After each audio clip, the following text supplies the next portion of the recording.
Road ప్రమాదంలో చనిపోయిన cantonment BRS MLA Lasya Nanditha dead బాడీకి పోస్టుమార్టం పూర్తయిన తర్వాత కార్ఖానాలోని ఇంటికి తీసుకొచ్చారు.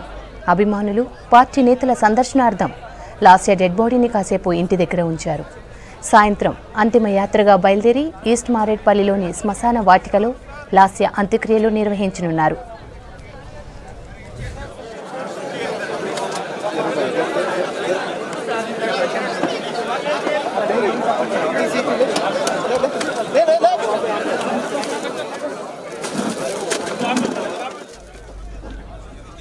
ఉదయం సికింద్రాబాద్ నుండి సదాశివపేటకు వెళ్తుండగా పటాన్చెరు ఓఆర్ఆర్పై ఈ ప్రమాదం జరిగింది. ఎమ్మెల్యే కారు లారీని ఢీకొట్టి అదుపు తప్పి డివైడర్ను ఢీకొంది. దీంతో లాస్య నందిత స్పాట్లోనే చనిపోయారు. ప్రమాదంలో కారు డ్రైవర్ ఆకాష్కు తీవ్ర గాయాలయ్యాయి. అతన్ని మదీనాగూడలోని శ్రీకర హాస్పిటల్కు తరలించారు. ఆకాష్ పరిస్థితి విషమంగా ఉన్నట్లు తెలుస్తోంది. లాస్య నందిత మృతితో కుటుంబ సభ్యులు, అభిమానులు కన్నీరు మున్నీరవుతున్నారు.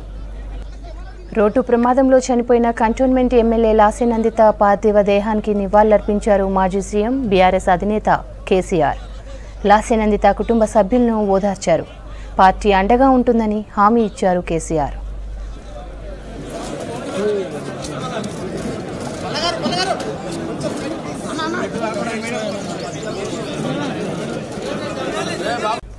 రెండు 2015లో రాజకీయాల్లోకి వచ్చారు లాస్య నందిత. 2016లో తన తండ్రి సాయన్నతో పాటు బీఆర్ఎస్లో చేరారు. 2016లో కవాడిగూడ నుంచి కార్పొరేటర్గా గెలిచారు లాస్య నందిత.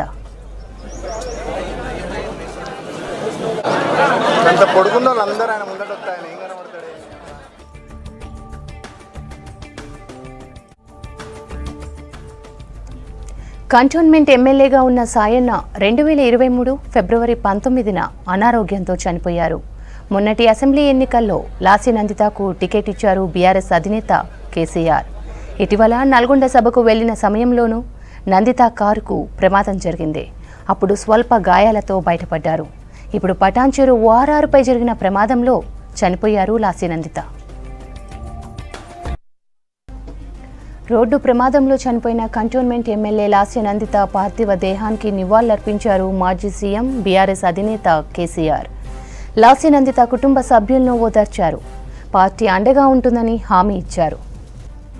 2015లో రాజకీయాల్లోకి వచ్చారు లాస్య నందిత. 2016లో తన తండ్రి సాయన్నతో పాటు బీఆర్ఎస్లో చేరారు. 2016లో కవాడిగూడ నుంచి కార్పొరేటర్గా గెలిచారు లాస్య నందిత. కంటోన్మెంట్ ఎమ్మెల్యేగా ఉన్న సాయన్న 2023 ఫిబ్రవరి 19న అనారోగ్యంతో చనిపోయారు. మొన్నటి అసెంబ్లీ ఎన్నికల్లో లాస్య నందితకు టికెట్ ఇచ్చారు బీఆర్ఎస్ అధినేత కేసీఆర్. ఇటీవల నల్గొండ సభకు వెళ్లిన సమయంలోనూ నందిత కారుకు ప్రమాదం జరిగింది. అప్పుడు స్వల్ప గాయాలతో బయటపడ్డారు. ఇప్పుడు పటాన్చెరు ఓఆర్ఆర్పై జరిగిన ప్రమాదంలో చనిపోయారు లాస్య నందిత.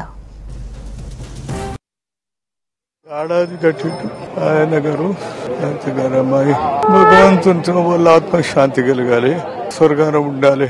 అందరి యొక్క దీవెనలు, వెల్ విషెస్, ప్రార్థనలు. ఆయన స్టూడెంట్ గా నా దగ్గరికి వచ్చేవాడు. నేను అప్పుడే డాక్టర్ గా ప్రాక్టీస్ చేస్తున్నాను. ఆయన చౌదరి ఇద్దరు కూడా దురదృష్టాన లాస్ట్ 5 years లో ఆయన గారు సంవత్సరం బ్యాక్ దురదృష్టం, యాక్సిడెంటల్ డెత్. చాలా ప్రతి ఒక్కరు హృదయాన్ని ఆత్మశాంతి కలగాలి. రోడ్డు ప్రమాదంలో చనిపోయిన కంటోన్మెంట్ ఎమ్మెల్యే లాస్య నందిత పార్థివ దేహానికి నివాళులర్పించారు మాజీ సీఎం, బీఆర్ఎస్ అధినేత కేసీఆర్. లాస్య నందిత కుటుంబ సభ్యులను ఓదార్చారు. పార్టీ అండగా ఉంటుందని హామీ ఇచ్చారు. 2015లో రాజకీయాల్లోకి వచ్చారు లాస్య నందిత. 2016లో తన తండ్రి సాయన్నతో పాటు బీఆర్ఎస్లో చేరారు. 2016లో కవాడిగూడ నుండి కార్పొరేటర్గా గెలిచారు లాస్య నందిత. కంటోన్మెంట్ ఎమ్మెల్యేగా ఉన్న సాయన్న 2023 ఫిబ్రవరి 19న అనారోగ్యంతో చనిపోయారు. మొన్నటి అసెంబ్లీ ఎన్నికల్లో లాస్య నందితకు టికెట్ ఇచ్చారు బీఆర్ఎస్ అధినేత కేసీఆర్. ఇటీవల నల్గొండ సభకు వెళ్లిన సమయంలోనూ నందిత కారుకు ప్రమాదం జరిగింది. అప్పుడు స్వల్ప గాయాలతో బయటపడ్డారు. ఇప్పుడు పటాన్చెరు ఓఆర్ఆర్పై జరిగిన ప్రమాదంలో చనిపోయారు లాస్య నందిత. తలకు బలమైన గాయాలు కావడంతో లాస్య నందిత చనిపోయిందన్నారు పోస్టుమార్టం నిర్వహించిన గాంధీ హాస్పిటల్ హెచ్ఓడి కృపాల్ సింగ్ ప్రమాదంలో ఎడమ కాలు విరిగిపోయిందని చెప్పారు. ముఖానికి గాయాలయ్యాయని, కింద దవడలోని 6 దంతాలు విరిగిపోయాయన్నారు. లాస్య మృతికి 3 ప్రధాన కారణాలంటూ పోస్టుమార్టం ప్రాథమిక నివేదిక రిలీజ్ అయింది. మరిన్ని డీటెయిల్స్ ధనరాజ్ అందిస్తారు. ధనరాజ్, పోస్టుమార్టం రిపోర్ట్ అప్డేట్స్ ఏంటి? ఎమ్మెల్యే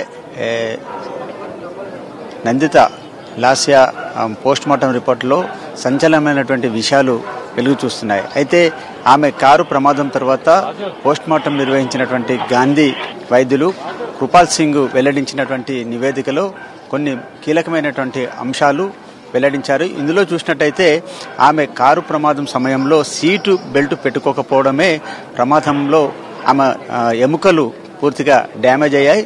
కుడి సైడ్న తలకు తీవ్రమైనటువంటి గాయం కావడంతో చాలా వరకు బ్లడ్ పూర్తిగా లాస్ అవ్వడం అయింది. అంతేకాకుండా కుడి కాలు పూర్తిగా విరిగిపోయింది. అంతేకాకుండా థై బోన్ ఫ్రాక్చర్ అవ్వడంతో శరీరంలో ఉన్నటువంటి ఎముకలు అన్ని కూడా డ్యామేజ్ అయ్యాయి అని ఇటు ప్రధానంగా గాంధీ హెచ్ఓడి అయినటువంటి కృపాల్ సింగ్ వెల్లడించడం జరిగింది. అయితే ముఖ్యంగా ప్రధానంగా చూసినట్టయితే ఈ కారు అతివేగంతో ప్రయాణిస్తున్నటువంటి క్రమంలోనే మొత్తం అదుపు తప్పి ఈ రైలింగ్కు ఢీకొట్టడం జరిగిందనేది తెలుస్తోంది. అయితే ప్రమాదం సమయంలో ఈ కారు స్పీడోమీటర్ చూసినట్టయితే 100 దగ్గర స్ట్రక్ అయినట్లుగా కూడా గుర్తించారు.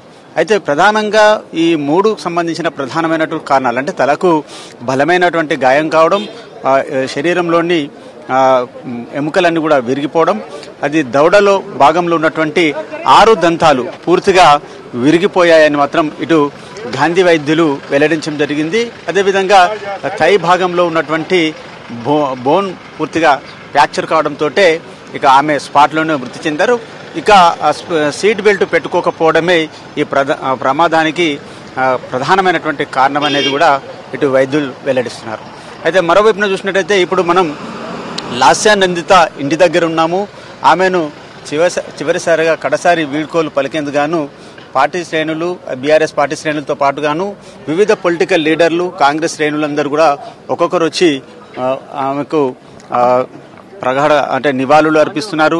అదేవిధంగా కడసారి చూసేందుకు గాను కన్నీటి వీడ్కోలు పలికేందుకు గాను ఇటు వివిధ రాజకీయ నాయకులందరూ కూడా వస్తున్నటువంటి పరిస్థితి ఉంది. మరోవైపున చూసినట్టయితే ఇప్పటి వరకు కూడా కీలకమైనటువంటి నేతలందరూ కూడా వచ్చి ఆమెను కడసారిగా చూసి వెళ్లారు. ఇక సీఎం రేవంత్ రెడ్డి రాక కోసం కూడా మరికొద్ది సేపట్లో అంటే 4 నుంచి 4:30 గంటల సమయంలో సీఎం ఇక్కడికి వచ్చి కుటుంబ సభ్యులను పరామర్శించి లాస్య నందితకు నివాళులు అర్పిస్తారనేది సమాచారం ఉంది. మొత్తం మీద మరోవైపున అంత్యక్రియలకు సంబంధించినటువంటి ఏర్పాట్లన్నీ కూడా ఇటు ఈస్ట్ మారేడుపల్లిలో ఏర్పాట్లన్నీ కూడా ముమ్మరంగా కొనసాగుతున్నాయి. ఇక పనులకు సంబంధించి అంటే గతంలో దివంగత నేత అయినటువంటి సాయన్న ఎక్కడైతే శ్మశాన వాటికలో ఈస్ట్ మారేడుపల్లిలోని శ్మశాన వాటికలోనే అంత్యక్రియలు చేశారు కాబట్టి అదే ప్లేస్లో అక్కడే అంత్యక్రియలకు పూర్తి పనులన్నీ కూడా జిహెచ్ఎంసీ అధికార యంత్రాంగం అన్ని కూడా పనులను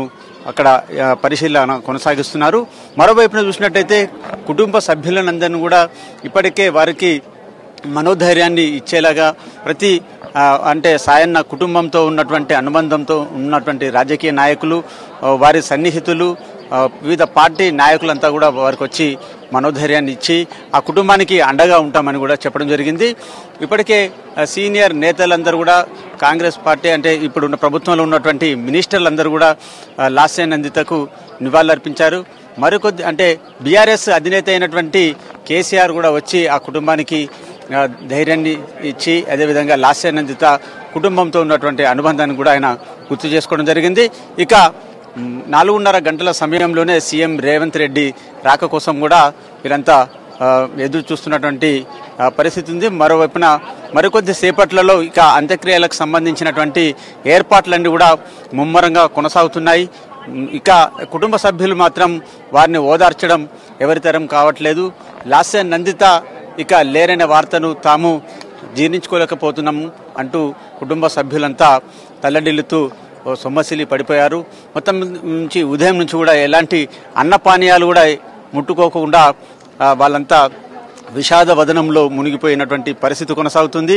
వివిధ ప్రాంతాల సుదూర ప్రాంతాల నుంచి కూడా లాస్య నందితకు వీడ్కోలు పలికేందుకు గాను ఒక్కొక్కరుగా ఇంటికి చేరుకుంటున్నటువంటి సిచ్యువేషన్ ఉంది. మనం చూడొచ్చు విజువల్లో ఇక ఎంత క్రియలకు సంబంధించిన ఏర్పాట్లు అన్ని ఓవైపు కొనసాగుతున్నాయి. పోలీసులు ఇక్కడ నుంచి ఈస్ట్ మారేడుపల్లికి రూట్ మ్యాప్ని అంతా కూడా రెడీ చేశారు. ఇక అంతిమ యాత్ర కొనసాగేటువంటి క్రమంలో ఎలాంటి ట్రాఫిక్ లేకుండా కూడా ఇబ్బందులు కలగకుండా ట్రాఫిక్ ఆంక్షలను కూడా విధించడం జరిగింది. విఐపి మూవ్మెంట్ ఉంటుంది కాబట్టి ఇక దానికి సంబంధించిన ఏర్పాట్లన్నిటిగా డిపార్ట్మెంట్ పరంగా పోలీస్ యంత్రాంగం పూర్తిగా ఇటు నార్త్ జోన్ పోలీసులు ఇక్కడే వచ్చి అపూర్వ ప్రియదర్శిని నేతృత్వంలో ఐపీఎస్ అధికారి ఇక్కడే ఉండి పూర్తిగా భద్రతా ఏర్పాట్లను పర్యవేక్షించడం కొనసాగుతుంది. మరోవైపున మనం చూడొచ్చు ఇప్పటికే సీనియర్ నేతలైనటువంటి కాంగ్రెస్ సీనియర్ నేతలు శంకర్రావుతో పాటుగాను అదేవిధంగా ఎమ్మెల్యే అయినటువంటి గడ్డం వినోద్ వచ్చి ఆ కుటుంబానికి మనోధైర్యాన్ని ఇచ్చారు. అదేవిధంగా పరామర్శించడం జరిగింది.